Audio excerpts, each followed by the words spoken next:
কারো নাম সান্ডা, কারো নাম ডার্বি, তারেকের নাম বোধ আম যোগ করে আম যোগ করা অর্থাৎ এই যে তাচ্ছিল্য করা, এখানে তারুণ্যকে গ্রাহ্য করা বা অ্যাক্টিভিস্ট যাদেরকে আমরা বলি তাদেরকে একটু গ্রাহ্য করা, কাছে জায়গা দেওয়ার বিষয়ে যে আমাদের প্রথাগত রাজনীতিকদের মধ্যে একটা অনীহা আছে, তার একটা উদাহরণ হচ্ছে তারেক।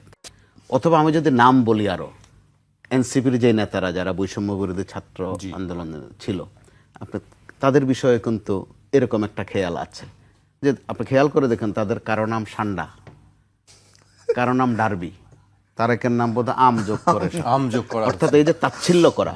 আর জিজ্ঞেস করে বলে কোন তারেক, হ্যাঁ আম তারেক তাই বলতে হয় যে কে আম তারেক কিনা। তাহলে আপনি খেয়াল করে দেখুন ঠান্ডাভাবে যে এক তাচ্ছিল্য, কিন্তু তো এই তাচ্ছিল্যর মধ্য দিয়ে আমরা বোধহয় আরেকটা তাচ্ছিল্যর দিকে একটু একটু করে যাচ্ছি, যেটা 5 আগস্ট থেকে আমরা আসলে প্রথাগত রাজনৈতিক দলগুলো ওই শিক্ষা নেয়নি। তাদের মনোজাগতিক বিষয়টা এই তারেকদের বিষয়ে বা যে তারুণ্যের বিষয়ে একই মনোজগতে তারা না, কিন্তু ওইটা আছে। আবার আমরাও নিজেরা অপরাধ করি, একজন আরেকজন তরুণরা আমি একজন আরেকজনকে বলি, তারেককে আমিও নিঃশেষ বলি, করতে আমাকে চাই যে বলে। আপনার আচ্ছা, বাস্তবসম্মত আমি বলছি যে এই যে ছিনতাইয়ের চাঁদাবাজির বিষয়ে আমার খুব শখ, চাঁদাবাজদেরকে সবাই মিলে দাবরায় ধরে মাছ কাটার প্রশিক্ষণ দিয়ে কারণ বাজারে মাছ বাজারে বসায় দিয়ে বলবো মাছ কাটো।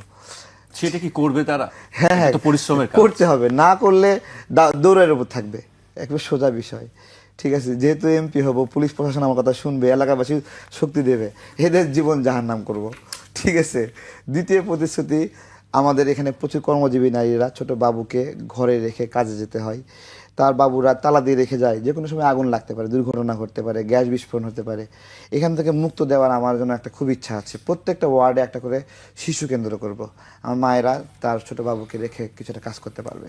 আর খুব করে দেখছি এখন যে মুক্তিযুদ্ধ নিয়ে খোঁচায় খোঁচায় কথা বলে আকারে ইঙ্গিতে, যখন যে মুক্তিযোদ্ধারা বেঁচে আছে, যারা মারা গেছে আল্লাহর রাস্তে, যারা বেঁচে আছে তার জীবদ্দশায় যখন স্বাধীনতার বিরুদ্ধে, মুক্তিযুদ্ধের বিরুদ্ধে নতুন করে ইতিহাস বিকৃতিকর কথাবার্তা বলা হয়, তাদের মানসিক অবস্থা কি হয়?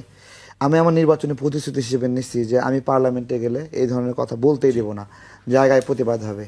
এই 3 বিষয়ের সমন্বয়ে আমার নির্বাচনী ইস্তাহার, এইটা আমি গলির মধ্যে দাঁড়ায় বস্তিতে দিয়েছিলাম। তো এই আর কি বিষয়, সবার কাছে যাচ্ছি, বলছি, বেশি মাইকিংও করতে পারছি না, অল্প কিছু ব্যানার ফেস্টুন লাগিয়েছি। তো দেখা যাক কি হয় তারপরে। জি, আসলে দেখা যাক কি হয় শেষ পর্যন্ত। আমাদেরকে আজকে না, গোল্লাও মারতে পারি, সেটা আসলে সময় বলে দেবে যে আসলে